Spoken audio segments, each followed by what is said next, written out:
Hello à tous, comment ça va? Alors moi j'ai chopé une petite crève, du coup je suis un peu en retard là sur mes vidéos et puis globalement j'ai reçu tellement de trucs ces derniers temps que j'ai un peu du mal à suivre la cadence en plus des autres choses que je dois faire à côté. Donc voilà, bah du coup déjà premièrement, c'est vrai que c'est cool de le répéter un peu mais n'hésitez pas à vous abonner, c'est toujours cool. Même si vous avez les vidéos qui sont dans le feed et tout, abonnez-vous quand même, ça aide vraiment la chaîne. Et puis voilà, abonnez-vous au Patreon aussi si vous avez un petit peu de moyens à mettre sur la chaîne. Ça aide vraiment pour consacrer plus de temps. Parce que c'est vrai que bah, du coup, faut quand même, faut quand même manger à côté. Donc voilà, sans plus attendre, on va attaquer un jeu dont j'ai déjà parlé un petit peu la semaine dernière sur ma vidéo. J'avais dit que j'y reviendrai. C'est Star Wars The Deck Building Game. Donc entre-temps, je pense que j'ai fait une vingtaine de parties en plus. Donc clairement, c'est mon obsession du moment. Je joue énormément à ça en ce moment.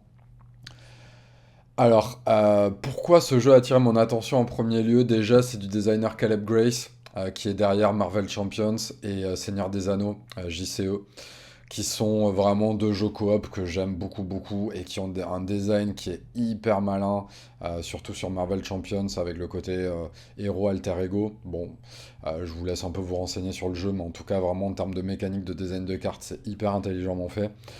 Et du coup, j'ai entendu parler de celui-là. On pourrait se dire que c'est un attrape-licence, mais en fait, c'est un jeu qu'il avait déjà en idée depuis un moment. Et évidemment, vu qu'il y a FFG, qu'il faut quand même rentabiliser la licence Star Wars, il y a la licence Star Wars dessus.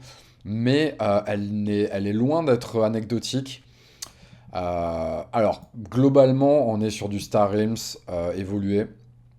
Alors moi, j'aurais jamais cru que qu'on pouvait encore proposer quelque chose d'intéressant encore avec ce genre de mécanique. Les deck builders, je trouve ça quand même un peu limité globalement aujourd'hui.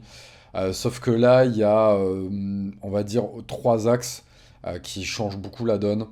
Le premier, c'est cette rivière qui est particulière avec des cartes d'un côté ou de l'autre. Donc si on est Empire, on a les cartes de notre côté. Si on est Rebelle, on a les cartes de l'autre côté. Et le truc, c'est que on peut utiliser la valeur militaire pour casser les cartes du camp opposé et gagner une récompense en échange. Euh, où c'est qu'on peut voir ça? Ouais, par exemple, voilà. Là en bas, on voit la récompense qui est de l'autre côté, en fait. Qui évidemment, plus la carte est forte, plus la récompense pour celui qui la tue, la détruit, va être importante. Et on peut l'acheter de base quand on est Empire, on peut acheter son Dark Vador normal. Voilà, et en fait, ça, déjà, ça crée pas mal de choix, ne serait-ce que sur les cartes qu'on veut acheter et les choses qu'on ne veut pas laisser à l'adversaire. En plus de ça, ça crée des choix vraiment sur comment on utilise sa valeur militaire. Est-ce qu'on rush le fait de détruire la base adverse ou pas? Ou est-ce que c'est plus important à ce moment-là de détruire des cartes? Donc voilà, il y a déjà un premier choix là qui se joue et qui est hyper important. Il y a un autre choix qui est assez important aussi qui se joue, on le voit sur ces trois cartes là, il y a une valeur en plus qui est la force et qui est en fait une espèce de jauge ouais, voilà, qu'on voit ici. Et en fait, selon qu'elle soit du côté Empire ou Rebelle, elle va avantager certaines cartes. Et notamment, moi je trouve que côté Rebelle, il y a des effets particulièrement forts sur de la défausse aléatoire. Notamment, et il y a même une carte que je trouve complètement presque abusée quand elle est côté, quand la force est côté Rebelle. Tu regardes la main de l'Empire, tu prends une carte et tu la mets sur le dessus du deck. Voilà, ça te tue juste un tour, normal. Bon, ça paraît très fort dit comme ça, mais justement, c'est pour ça que la force peut être vraiment en gros enjeu selon ce qu'on voit que l'adversaire achète. Et il y a pas mal de moyens d'influencer dessus. Donc voilà, ça rajoute encore un espace de décision que je trouve vraiment hyper critique et qui en plus est hyper thématique. Parce que vraiment, la thématique, on la sent de ouf et c'est très agréable. On le voit notamment là sur les cartes qu'on peut acheter. Par exemple, ici, il y a toutes les cartes emblématiques qui en plus sont très fortes. Mais du coup, tout ne se joue pas qu'autour de ça parce que en vrai, bah, justement, dans les deck builders, on a tendance à penser que les cartes pas chères ne servent à rien et pourrissent ton deck plus tard, ce qui est vraiment le cas. Sauf qu'ici, il y a pas mal d'effets très malins. Il y a des cartes à 1 qui peuvent te permettre d'aller chercher une carte de la défausse. Tu as des cartes qui te permettent de piocher si l'autre adversaire a des bases, enfin des vaisseaux capitaux, ça s'appelle dans celui-là. Voire même te permet de piocher toi. Enfin, il y a tout un tas de cartes vraiment très malins sur leur double utilisation. Tu as des cartes qui s'exilent plus tard aussi. Tu peux utiliser en effet, tu l'utilises, puis tu l'exiles pour faire un deuxième effet, donc elle va pas pourrir ton deck au final, et tu l'utilises au bon moment. Pareil, il y a la fameuse carte que tout le monde, enfin la fameuse carte qui fait 2 d'achat, le grand classique, voilà, qui est ici là, qui s'exile, qui a un effet d'exil en jouant sur la force. Donc c'est pas juste une carte qui te permet d'acheter à 2, qui te permet d'avoir 2 d'achat. Tu peux plus tard l'exiler pour profiter des meilleures cartes que tu as achetées plus tard. Bref, tous ces effets d'exil et d'épuration de deck et de double utilisation des cartes pas chères rendent vraiment le jeu beaucoup moins scripté que j'achète les grosses cartes et point barre, et même si j'ai beaucoup d'achats, s'il n'y a pas de grosses cartes à acheter, je les prends pas. Là, c'est beaucoup plus fin que ça.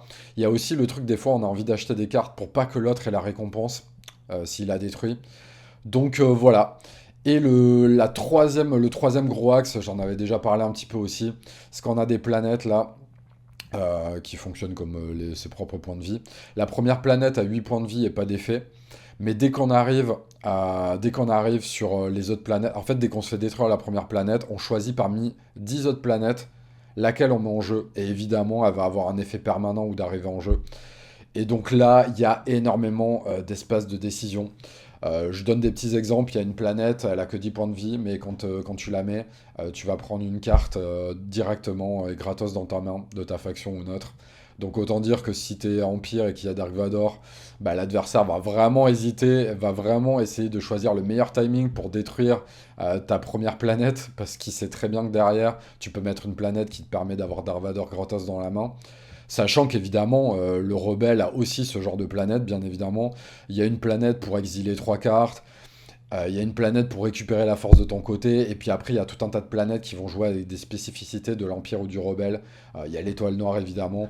Donc je ne rentre pas plus dans le détail là-dedans, mais tout ça pour dire que vraiment, tu as un choix hyper crucial sur à la fois toi, quelle planète tu vas utiliser et dans quel ordre et comment t'adapter à la situation du moment.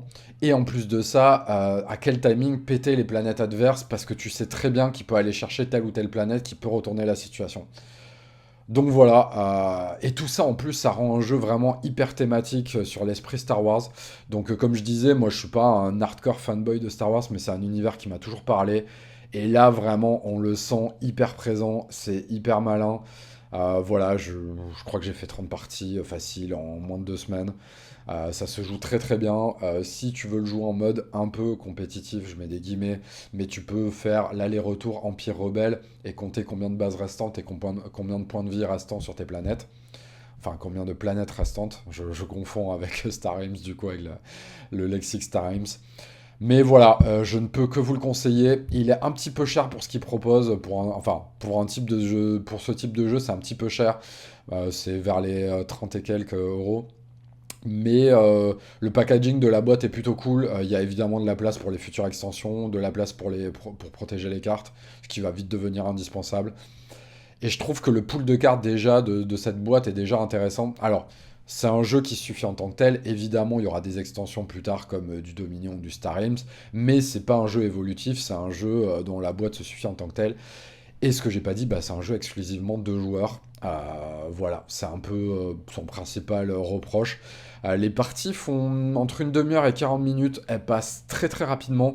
Parce que là aussi, je trouve que la construction de deck est assez explosive. On peut très vite se retrouver avec un deck qui tourne sans avoir besoin de passer plein de tours à vide. Donc voilà, moi je trouve qu'il a vraiment réussi son pari de renouveler totalement le deck building et dans une mécanique à 2 joueurs qui fonctionne de ouf. Donc voilà, moi c'est une très très grosse recommandation et clairement, comme vous l'avez compris, le nombre de parties que j'ai en aussi peu de temps, je pense c'est assez significatif sur à quel point j'aime ce jeu quoi. Voilà, ensuite on va passer sur un autre jeu de cartes qui fait le buzz, qui sort fin mars je crois. Euh, alors, Earth, c'est un gros morceau. Déjà, j'en avais entendu pas mal parler déjà dès l'année dernière. Il y avait eu des gens qui avaient mis une main dessus. Le Kickstarter a fait pas mal parler de lui aussi, notamment par sa thématique. Donc, ça sort chez Lucky Duck. C'est d'un designer québécois dont j'ai oublié le nom. Je m'en excuse. Et en fait, qu'est-ce qui se passe? Alors déjà, moi, personnellement, j'étais assez méfiant autour de tout ce qui circulait autour du jeu. Parce que dès que tu as un nouveau jeu avec des cartes et du moteur et du tableau, bah de suite, ça parle beaucoup. Et c'est normal. Parce que j'ai quand même l'impression que c'est le style de jeu, un des styles de jeu qui suscite le plus l'attention du public. Et il suffit de voir un Ark Nova, Terraforming Mars, même le Race Expedition, Wingspan évidemment. Et là, Earth. Alors, Earth, où ça se situe? C'est un peu délicat comme question. Il y a beaucoup de gens qui comparent ça à Wingspan, moi le premier. Et effectivement, en termes de règles et d'accessibilité au premier abord, on est assez proche d'un Wingspan d'ailleurs, dont il tire pas mal de mécaniques, hein. Les petits cubes verts, là, c'est presque la mécanique des œufs. Ça, c'est une mécanique où tu poses des cartes en compost qui font des points de victoire. Ça ressemble à glisser des cartes derrière ces oiseaux. C'est assez proche. Sauf que, il y a un truc fondamental qui change beaucoup et qui me pose un petit peu problème déjà. Bon, c'est ça. Ça, c'est les objectifs de cours de partie. Et ça, c'est des objectifs de fin de partie. Sachant que sur son tableau, on en a un en plus. Donc en fait, qu'est-ce qui se passe? On a 7 objectifs pendant la partie à tenir en compte systématiquement. Qui jouent sur quoi? Sur des emplacements d'action, sur des icônes qu'il y a sur les cartes, sachant que les cartes ont des icônes dans tous les sens. Il y a là, il y a les pouvoirs ici, il y a ça, cette zone de croissance, il y a les points de victoire sur les cartes, il y a le nom de la carte qui peut avoir un intérêt, il y a ça. Et en fait, bah, je vais pas inventer ce qu'il y a, mais là par exemple ça dit il faut avoir trois animaux qui ont trois animaux, des formations Ark Nova, trois flores qui ont un nom souligné. Donc voilà, clairement, on est dans des trucs qui me dérangent en fait. En fait, c'est des objectifs qui m'excitent pas. En fait, c'est des objectifs d'observation sur des critères un petit peu aléatoires, un petit peu random. Alors pourquoi pas, hein, mais je sais pas. Moi, j'arrive pas à me sentir concerné par ce genre d'objectif. Ça nécessite énormément d'attention sur des points qui, moi, m'excitent pas plus que ça. Par exemple aussi, on fait un tableau de 4 par 4 cartes et ça va être sur des positionnements de cartes, sur faire une ligne avec 4 types de plantes différentes. Voilà, faut être averti, faut aimer ce genre de choses. Moi, clairement, c'est pas du tout. C'est des types d'objectifs qui m'excitent pas vraiment. Et en plus de ça, le problème, c'est qu'il y en a 7 à surveiller en permanence dans la game. Et c'est beaucoup. C'est clairement beaucoup d'infos sur des.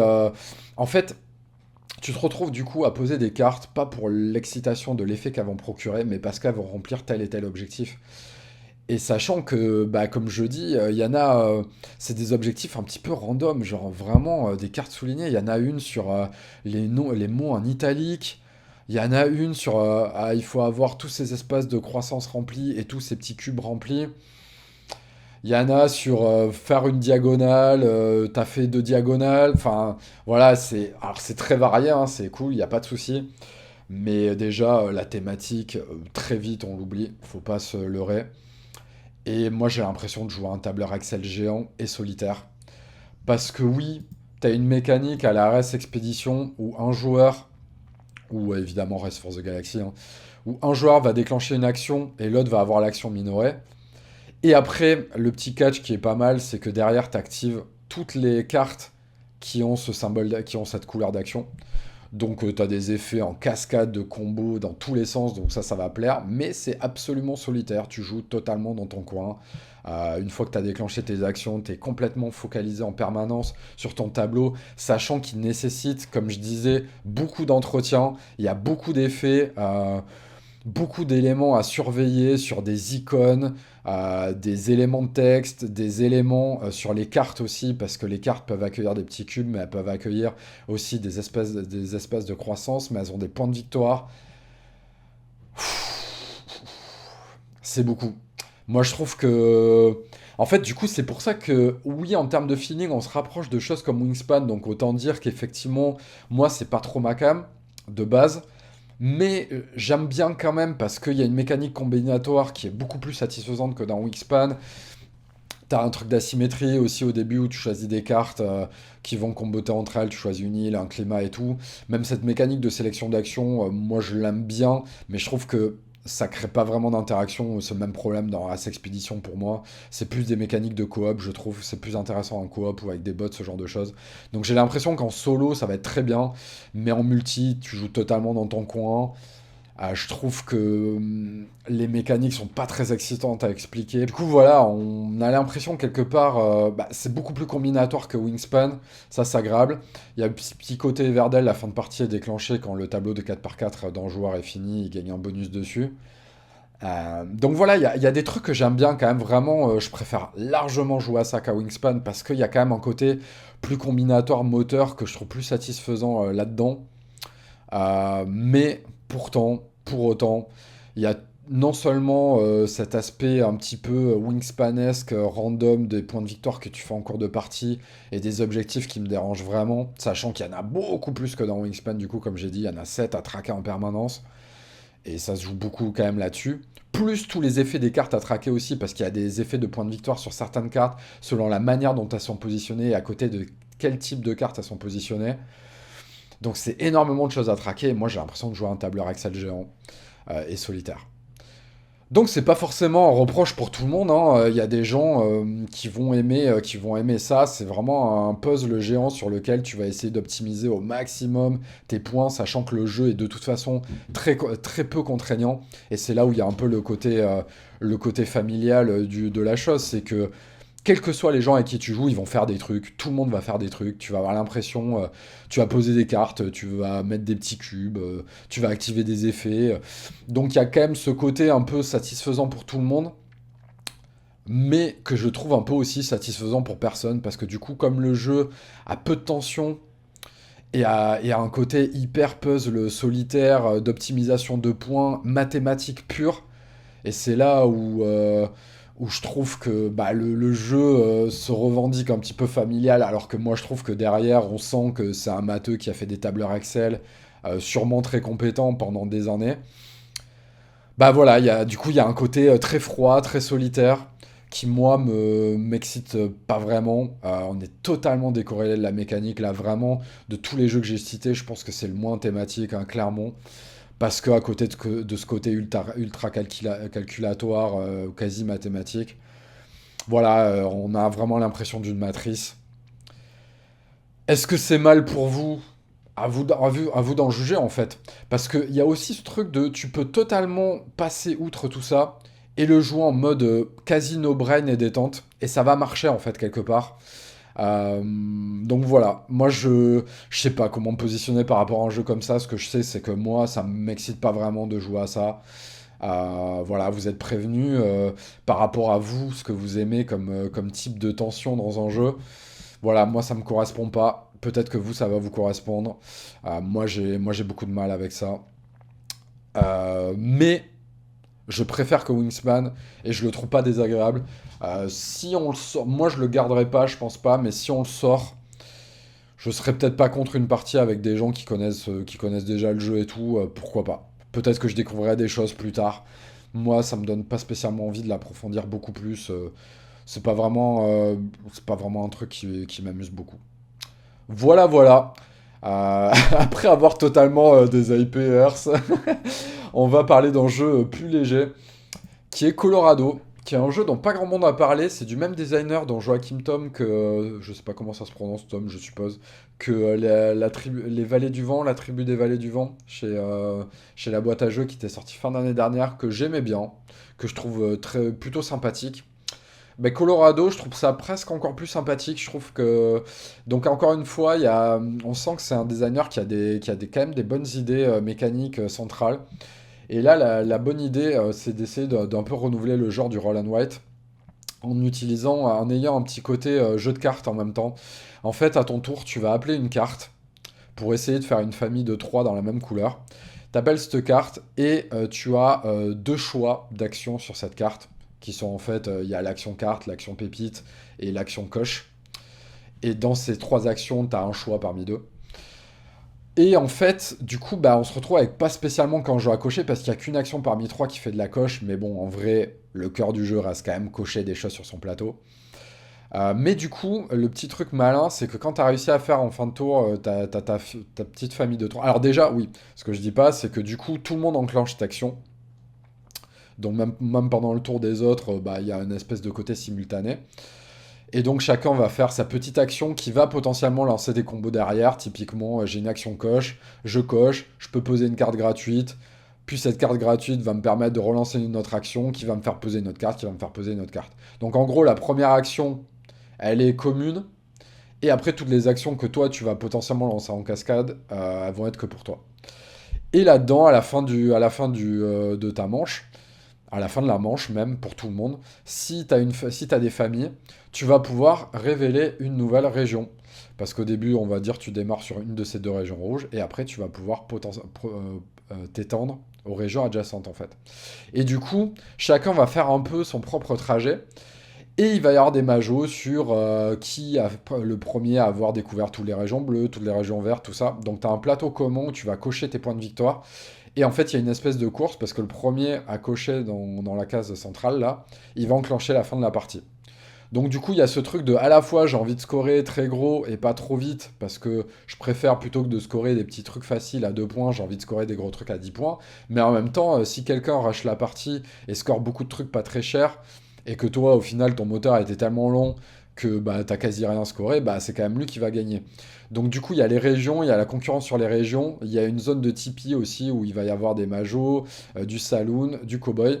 Et puis, évidemment, quand tu as complété une région, pareil, tu vas cocher et tu vas faire des points de victoire. Évidemment, plus la région est grande, plus tu vas faire des gros points de victoire. Donc voilà, en fait, il y a un côté que je trouve vraiment très cool de enchaînage d'actions dans tous les sens. On joue en simultané, tout va très vite. C'est très frénétique en fait comme jeu. Et du coup, il y a ce côté un peu fin de soirée après un gros jeu où t'as presque l'impression de jouer à un jeu. En fait, t'as des sensations de jeu d'ambiance, mais avec quand même pas mal de subtilité de contrôle sur les trucs que t'es en train de faire et tu coches des trucs dans tous les sens qui te enclenchent un combo. C'est très malin comme jeu. Alors après, à quel point ça peut devenir limité à un moment, je sais pas. Je pense qu'en vrai, de toute façon, ce genre de jeu peut s'essouffler à un moment parce que tu vas commencer à reproduire un peu tout le temps les mêmes types de patterns et un peu être dans ta zone de confort. Mais il n'empêche que pour un jeu de ce type-là, bah déjà c'est vraiment très malin en termes de design. En termes de design de jeu. On va parler du design graphique après.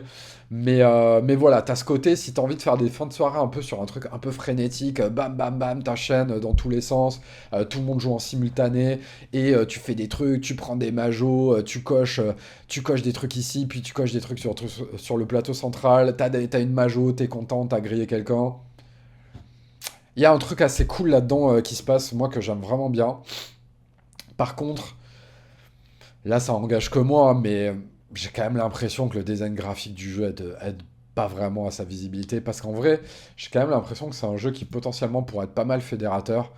Mais là, quand tu vois cette boîte, tu sais pas du tout à quoi t'attendre comme jeu. En fait, je sais pas, il y a un truc d'ancrage thématique qui marche pas vraiment. Alors évidemment, ce style de jeu, hein, on pourrait mettre n'importe quoi derrière, hein. On voit Welcome to the Moon, Welcome, tout ça. On pourrait mettre n'importe quelle thématique derrière.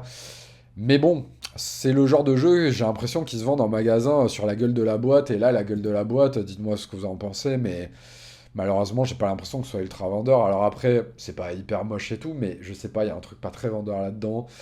Pourquoi avoir choisi le Far West sur un type de jeu comme ça? Peut-être le côté frénétique. Je sais pas. Même la façon dont le template de la boîte est foutu et tout, je sais pas, la police, je sais pas. Il y a un truc, je me dis. Dites-moi si vous êtes vendeur et si vous arrivez à vendre ce jeu. Mais j'ai l'impression que si on te pitche pas un peu le jeu et tout, ça va être compliqué que les gens achètent ça direct. Alors que voilà, Earth a quand même un côté plus accessible et plus facile d'accès à l'achat. Les gens, ils voient ça, truc épuré, nature, tout ça, tu te dis, tu l'achètes plus facilement, j'ai quand même l'impression.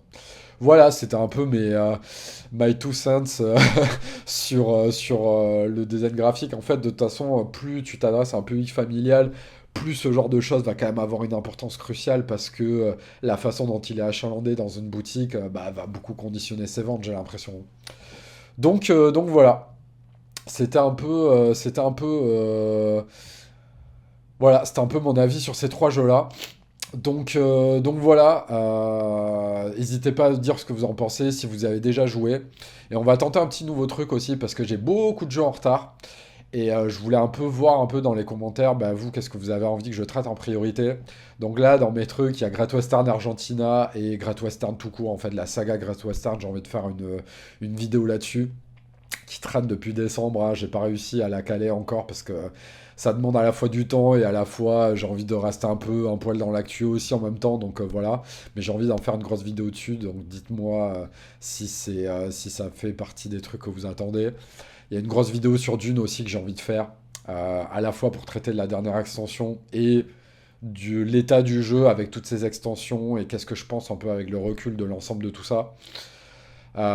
Ibris aussi, j'ai beaucoup envie d'en parler, donc voilà, dites-moi si vous avez envie que j'en parle. Qu'est-ce qu'il y a d'autre? Il y a Sleeping Gods aussi, dont je viens à peine de finir la campagne. Donc voilà, ça fait partie des gros trucs, et puis dites-moi s'il y a d'autres choses auxquelles vous pensez. Je sais qu'il y a pas mal de gens qui me parlent de Ghost UX. Je pense que ça me plairait, mais je pense qu'il y a des très peu de probabilités que je reçoive la boîte. Mais voilà, sait-on jamais, peut-être en y jouant chez des potes, tout ça. Voilà, à voir. Et puis sinon, bah du coup, je vous fais des bisous. À bientôt. Et puis voilà, on va essayer de maintenir un rythme un peu plus régulier maintenant, genre au moins une fois par semaine. C'est pas spécialement évident en ce moment entre le design de jeu et puis j'ai pas mal d'autres projets qui sortent à côté.